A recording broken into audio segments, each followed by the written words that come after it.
Let's say कि आपने जो है सोलर लगा रखा है अपने घर के ऊपर में, और जैसे ही दिन में तो बिजली बनती है अच्छी खासी, तब तक तो चल रहे हैं आपके पंखे एंड सब कुछ, बट रात को फिर मतलब रात को तो काम नहीं करता, तो आप उसको उस प्रॉब्लम को दूर करने के लिए क्या करोगे? बैटरी सिस्टम लगाओगे, राइट? सोलर को कनेक्ट कर दोगे बैटरी से, बैटरी में स्टोरेज होता रहेगा, जब तक सोलर काम करता है तब तक ठीक है, तो जैसे ही वो स्टोरेज जो है वो बैटरी से लेना स्टार्ट कर देगा, जब इलेक्ट्रिसिटी सोलर से बनना बंद हो जाएगी। अब आपको कितना ज़्यादा वहाँ पे बैटरी का सेटअप बनाना पड़ेगा, तो वो आपकी कंजम्पशन पे डिपेंड करेगा कि मैं इतना रात के टाइम पे इतने अप्लायंसेस चलाता हूँ, तो मुझे इतना अप्लायंसेस चलाने के लिए बैटरी का स्टोरेज चाहिए, मतलब इतनी भारी बैटरी मुझे चाहिए। अब बैटरीज को यूजुअली हम वॉट के अंदर में कैलकुलेट करते हैं कि वो कितना पावर को स्टोर करके रख सकती है। अब लिथियम आयन बैटरी अगर आप लोग वहाँ पे लगाते हैं, तो लेट्स से कि आप नॉर्मली ऑन एन एवरेज आपके घर के अंदर में जो अप्लायंसेज हैं वो 5 वाट के चलते ही रहते हैं, राइट? On an average. तो अब आपको एटलीस्ट लगभग 70 किलोवाट का जो है एक आपको बैटरी बैकअप वाला जो है सेटअप लगाना पड़ेगा, मतलब इतनी स्टोर कर सके आपकी बैटरी। और उसके अंदर में जो पावर रेटिंग होती है उसकी, वो लगभग आपको रखनी पड़ेगी 5 किलोवाट की, तो एटलीस्ट, बिकॉज आप एटलीस्ट हर सेकंड जो है, हर मिनट, हर घंटे के अंदर में आप इतने भारी अप्लायंसेस चला रहे हो जो कि 5 किलोवाट तक है। मान के चलो एसी चला रहे हो, कूलर चल रहा है, पंखे चल रहे हैं, लाइट्स भी चल रही हैं। एक बड़ा घर का मैंने यहाँ पर आपको एग्जांपल लिया है, बिकॉज़ छोटे घरों में इतना कंजम्पशन नहीं होता है। अब आपको अब मैंने 70 किलोवाट का क्यों बोला, बिकॉज़ अल्टीमेटली जो सोलर वापस से बनाना चालू करेगा इलेक्ट्रिसिटी, तो उसके बीच में वो सुबह मान के चलो कि 7 बजे पहली किरण निकलती है, तब से बना के फिर शाम को 6 बजे तक या फिर 5 बजे तक, नॉर्मली ऑन एन एवरेज 10 घंटे के आसपास तक सोलर जो है इलेक्ट्रिसिटी बनाएगा। बाकी घंटे बाकी घंटे तो जो कंजम्पशन उन्होंने जो बैटरी चार्ज हो गई है उससे आप लेते रहोगे। अब जो एक्स्ट्रा सोलर टाइम के ऊपर, मतलब दिन के टाइम पे जो सोलर का जो आपने सेटअप लगा रखा है ऊपर, वो लगा रखा है 15 किलोवाट का, राइट? तो अब वहां पे इलेक्ट्रिसिटी आपके घर में कंज्यूम हो रही है लेट से कि 5 किलोवाट ही, तो बाकी जो 10 किलोवाट एक्स्ट्रा एनर्जी कंज्यूम जो बन रही है, वो क्या करेगी? बैटरी को चार्ज करती रहेगी, जो कि आपके रात में काम आ जाएगा। तो आपका दिन का काम सोलर से भी हो रहा है और रात का काम भी सोलर से हो रहा है। इसी चीज को हम लोग अगर अगर पूरे इंडिया के पर्सपेक्टिव से समझें कि पूरा इंडिया एक अपने आप में घर है, राइट? और उसकी आज के दिन जो कंजम्पशन है वो लगभग 270 गीगावाट्स की है, मतलब हर घंटे वो इतनी यूनिट्स कंज्यूम करता है, 270 गीगावाट्स। अब अगर हम उसको पूरे दिन के अंदर में कन्वर्ट करें, तो लगभग निकल के आता है ये 500 किलो गीगावाट्स के आसपास, 500 गीगावाट्स, सॉरी 5000 गीगावाट्स, राइट? लगभग, क्योंकि हम लोग, क्योंकि पूरे दिन के अंदर में इंडिया 270 गीगावाट्स, तो आप अब अभी जो एट प्रेजेंट जो पीक टाइम पे कंज्यूम कर रहा है, मतलब उस वक्त तो इंडिया ने सारे अप्लायंसेस ऑन करके छोड़ दिए हैं, ऐसा समझ लो। और बाकी टाइम पे तो सारे अप्लायंसेस तो ऑन रखेगा नहीं। तो यूजुअली जो पीक टाइम आता है वो आज के दिन रात को 10 बजे के, 9-10 बजे के आसपास में आ रहा है, राइट? उसके अलावा जो दिन के टाइम भी है, शाम का टाइम भी है और सुबह का टाइम भी है, जबकि पीक आवर नहीं है, उस वक्त 210 गीगावाट्स के आसपास में कंज्यूमर, तो on an average 250 gigawatts India consume कर रहा है इस वक्त इलेक्ट्रिसिटी। अब इंडिया के पास में इलेक्ट्रिसिटी जनरेट करने के यही 3-4 तरीके हैं। एक तो आप जो कोयले को जला करके उस टरबाइन को घुमाओगे, राइट? तो उससे इलेक्ट्रिसिटी जनरेट होगी, बट उससे पॉल्यूशन बहुत होता है। दूसरा तरीका है कि आप विंड मिल लगा लोगे, कि वो पंखा है वो घूमता रहेगा और बिजली बनाता रहेगा, बट वो कॉस्ट इफेक्टिव नहीं है। यूएस में जो ट्रम्प है प्रेसिडेंट, वो तो विंड एनर्जी को एक स्कैम बोलता है, कि विंड एनर्जी तो इज कम्प्लीटली स्कैम, राइट? अब तीसरा नेक्स्ट ऑप्शन हमारे सामने निकल के आता, that is this one, solar electricity वाला। बट उसमें दिक्कत ये है कि वो एक लिमिटेड, जब तक सूरज चमक रहा है तब तक वो बनाता है। उसके अलावा आपने ऑप्शन आता है हाइड्रो का, कि जो बड़े बड़े डैम्स बनाओ, तो वहाँ पे टरबाइन लगा दो और वहाँ पे डैम से जो पानी फ्लो होगा, टरबाइन घूमेगा, बिजली बनेगी, तो उससे भी बनती है बिजली। नेक्स्ट और भी आता है हमारे पास में ऑप्शन आता है न्यूक्लियर एनर्जी का यूज़ करते हुए, जहाँ पे जैसे अपने रावत बाटा जो राजस्थान है वहाँ पर लगा हुआ है, वहाँ पे बिजली बनती है। अब इंडिया की आज के अंदर जो है 270 गीगावाट्स एनर्जी कंज्यूम करता है on an average peak hour के ऊपर में। अब ये जो कंजम्पशन है ये टाइम के साथ में और बढ़ेगा, जैसे जैसे एआई आ रहा है, मशीनरी सेटअप हो रही हैं और डेटा सेंटर्स लग रहे हैं। बिकॉज चाइना का आज के दिन जो हमसे ज़्यादा 5 गुना ज़्यादा कंजम्पशन है उनका, हमसे हमारे मुकाबले। बट उनके पास में आज के दिन जो इलेक्ट्रिसिटी जनरेशन के जो तरीके हैं वो भी हमसे 5-6 गुना ज़्यादा हैं, राइट? अब प्रॉब्लम कहाँ आती है कि आप उसको स्टोर कैसे करोगे? बैटरी एनर्जी स्टोरेज सिस्टम की। अब आज के दिन 1 गीगावाट का बीएसएस सिस्टम लगाने के लिए लगभग हमें ज़रूरत पड़ती है 2000 करोड़ का इन्वेस्टमेंट आता है। इंडिया को ज़रूरत है अगले 3-4 साल में गवर्नमेंट के हिसाब से 100 गीगावाट्स की। तो इस पूरे के पूरे सिस्टम के अंदर में जो गवर्नमेंट पुश कर रही है बीएसएस सिस्टम को, इसमें कौन-सी कंपनियों को फ़ायदा होने वाला है मेनली?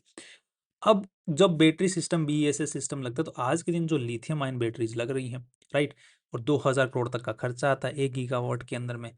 तो लगभग आज के दिन 250 गीगावाट तो पर आवर का कंजम्पशन है, तो लगभग आपको सिस्टम लगाने पड़ेंगे। मैंने जैसे कैलकुलेशन बताया 3000 गीगावाट्स के आसपास में, बट अल्टीमेटली सोलर को स्टोर करना है तो लगभग आज के दिन रिक्वायरमेंट है लगभग 500 गीगावाट्स की।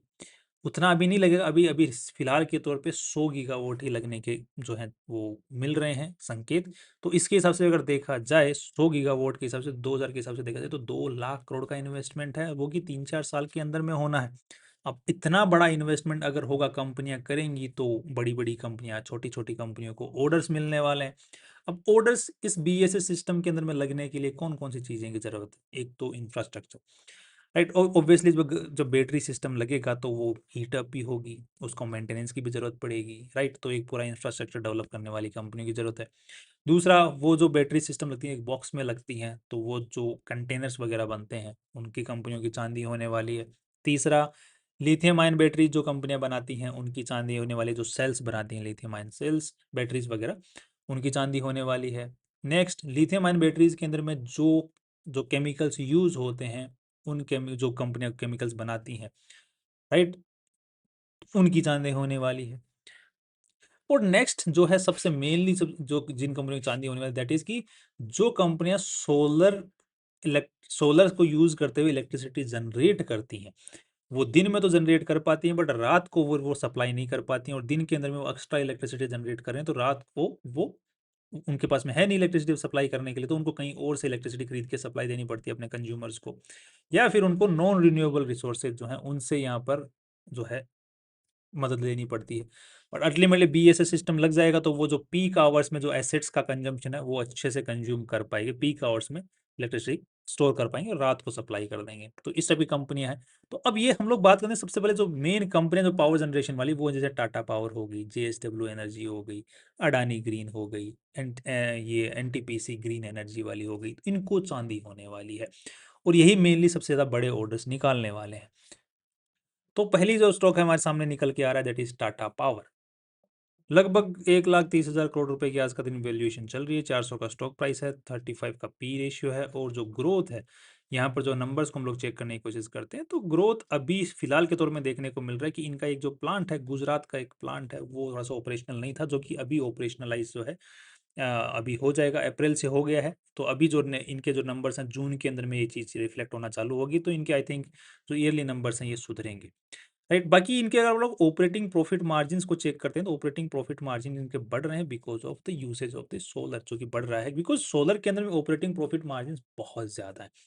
बाद में जो डेप्रिसिएशन कॉस्ट आती है वो निकल के आ जाती है, तो नेट प्रॉफिट में रिफ्लेक्ट अच्छे से नहीं होता है, जिसको आप लोग देख भी सकते हैं यहाँ पे। डेप्रिसिएशन कॉस्ट इनकी अच्छी खासी बढ़ गई है बिकॉज सोलर के अंदर में ऑपरेटिंग प्रॉफिट अच्छे हैं, बट नेट प्रॉफिट्स फिलहाल के इनिशियली अच्छे नहीं है, बट अल्ट टाइम के साथ में वो भी अच्छे खासे हो जाते हैं, जिसको आप लोग टाटा पावर में देख सकते हैं। तो अब इनकी ऑपरेटिंग प्रॉफिट एफिशिएंसी टाइम के साथ में बढ़ेगी और रेवेन्यूज ऊपर में बढ़ेंगे, तो नेट प्रॉफिट बढ़ेगा इस बीएसएस सिस्टम लगने की वजह से। Second company is the NTPC green energy. ये भी अगेन जो एनटीपीसी एक मेन कंपनी है जो कि यूजुअली कोयला जला करके इलेक्ट्रिसिटी बनाती है, राइट, सप्लाई करती है इलेक्ट्रिसिटी की। फिर ये सोलर में भी आ गई है, तो ये एक इनकी कंपनी एनटीपीसी की जो कि पर्टिकुलरली सोलर इलेक्ट्रिसिटी जनरेट करने का काम करती है मेनली। इनके जो ऑपरेटिंग नंबर्स हैं जिनको आप लोग चेक करने की कोशिश कर सकते हो, तो यहाँ पे ऑपरेटिंग प्रॉफिट मार्जिन है 85% तक है। बाद में नीचे निकल के आ जाता है 197 करोड़ के आसपास में। तो ये जो कंपनी है एनटीपीसी से जो इलेक्ट्रिसिटी बन रही है मेन कंपनी से जो कि कोयले से, उसको ये धीरे धीरे ट्रांसफर कर रहे हैं जो सोलर ग्रीन है, बिकॉज गवर्नमेंट ऑफ इंडिया का जो ऑब्जेक्टिव है आने वाले टाइम पे उसको पूरा करना है। तो ये सरकारी कंपनियां हैं, इनको इन्हीं को तो मेनली पूरा करना पड़ेगा उस ऑब्जेक्टिव को, तो ये अल्टीमेटली कहाँ जाएगा, ये कंपनियों के बाहर इनके कंधों पे आएगा, तो इनको पूरा करना है। अब इनको इलेक्ट्रिसिटी दिन में तो जनरेट कर पा रहे हैं, रात को नहीं है, तो इनको सोलर सिस्टम लगाने पड़ेंगे, तो लगाने पड़ेंगे तो इनकी एफिशिएंसी और बढ़ेगी, रेवेन्यूज अच्छे से और सुधरेंगे। आज के दिन इसका अगर देखते हैं तो 90,000 करोड़ रुपए के आसपास की वैल्यूएशन निकल के आ रही है। 167 का पी रेशियो है, जो इसके ऊपर मैंने अलग से इसके ऊपर में वीडियो बना सकते हैं। आपको कोई सी कंपनी ऐसी लगी जिसके ऊपर में अलग से एक वीडियो बनना चाहिए, तो दो कि हम सभी कंपनी पे बनाएंगे अलग से वीडियोस, कि किस बेसिस पे नंबर्स पे डिस्कशन करेंगे। बाकी ये वीडियो काफ़ी बड़ा हो जाएगा अगर हम लोग हर कंपनी के नंबर्स को अगर अच्छे से डीप में डिस्कस करेंगे तो।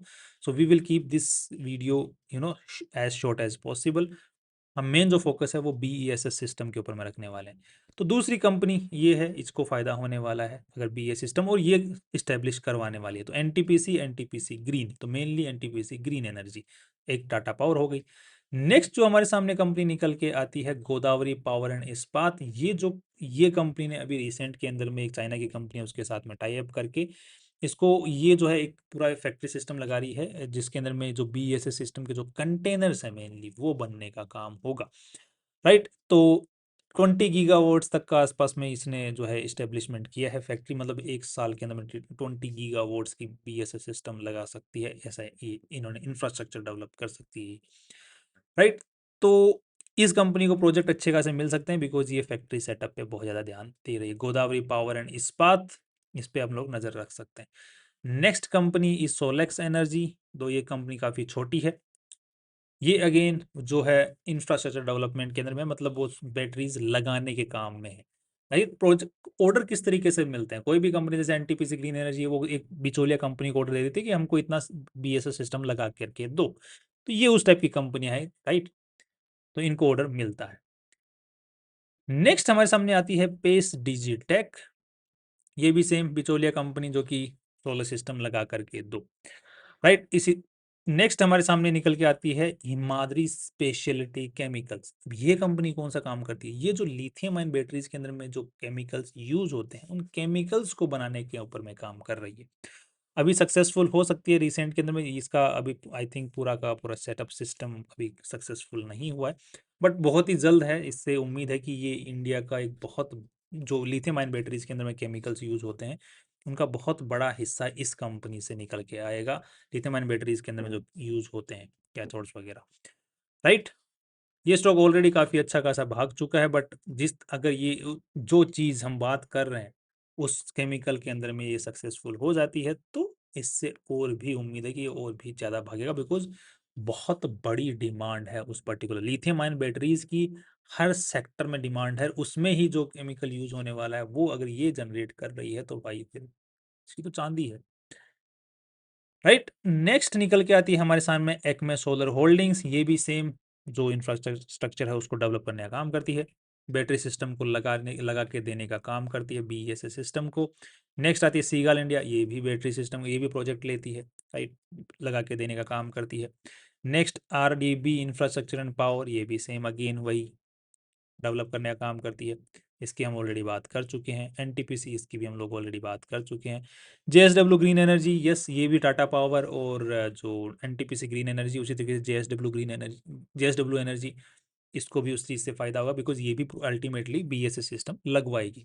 तो यहाँ पर देख रहे हो आप, एक तो कंपनियां वो है जो लगवाने वाली हैं। राइट, इनको फायदा होगा जब इलेक्ट्रिसिटी बचा, मतलब रात को वो उस बीएसएस सिस्टम से सप्लाई करेंगे तब इनको प्रॉफिट होगा।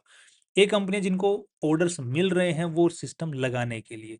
तीसरी तीसरी कंपनियां हैं जिनको वो जब सेटअप करेंगी तो उनको बैटरीज की जरूरत पड़ेगी, जैसे लिथियम आयन बैटरीज की जरूरत पड़ेगी, तो वो लिथियम आयन बैटरीज बनाने वाली कंपनियों को फायदा होने वाला है। तो वो कौन सी कंपनियां हैं, तो उसमें लिस्ट में हमारा नाम आता है एक तो, जिनके पास में आज के दिन प्रोडक्शन कैपेसिटी है अच्छी खासी।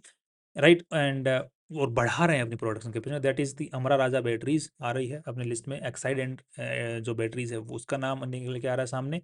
नेक्स्ट हमारे सामने निकल के आ रहा है ओला। राइट, ओला का, क्योंकि उनके पास में अच्छी खासी गीगा फैक्ट्री वो ऑलरेडी कमीशन हो चुकी है, इसीलिए आप ओला शक्ति नाम से एक ऑलरेडी बैटरी अपनी निकाल भी चुके हैं। तो उनको अच्छी खासी चांदी होने वाली है यहाँ पर। नेक्स्ट जो है वो लिथियम आयन बैटरीज के अंदर में जो केमिकल्स यूज होने वाले हैं उसके अंदर में कौन सी कंपनी है, तो वो हिमाद्री स्पेशलिटी है, और एक कंपनी और देखने को मिल रही है यहाँ पे, नियोजन chemicals.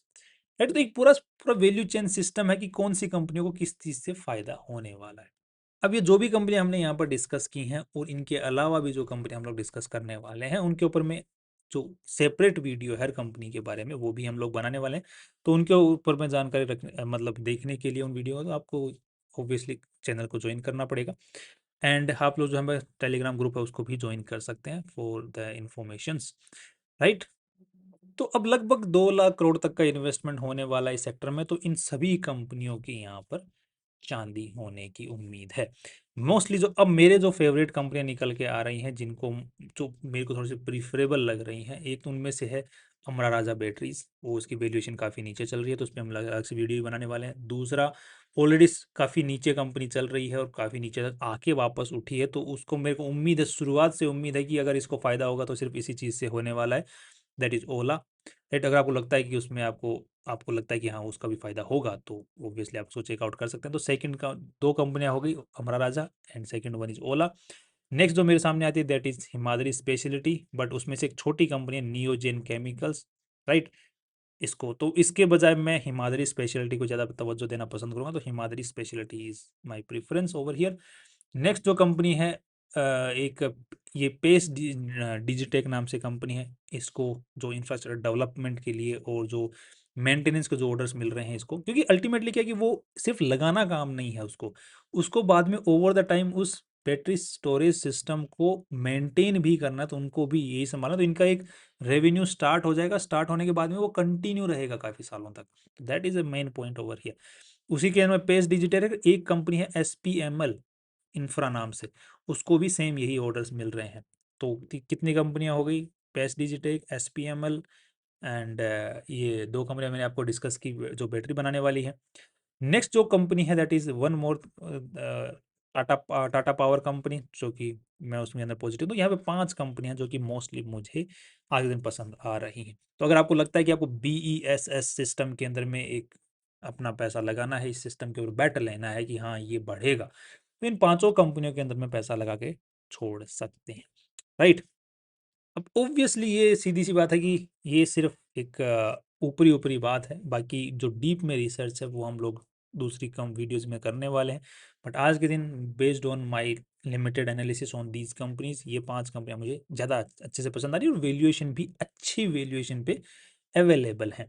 Yes, NTPC green energy वो भी अच्छे वैल्यूएशन पे अवेलेबल है, बट उसका जो प्रॉफिट्स आने वाले होंगे वो काफ़ी टाइम लगाएंगे अभी आने के अंदर में। तो टाटा पावर जो है जल्दी प्रॉफिट्स देगी यहाँ पर। तो बाकी आप इन कंपनियों को रिसर्च कर सकते हैं एंड जो है डाइवर्सिफाइड तरीके से पैसा लगा के छोड़ सकते हैं for the next 5 years. That's all from my side. कल फिर मिलते हैं नई वीडियो के साथ। Finally see you tomorrow.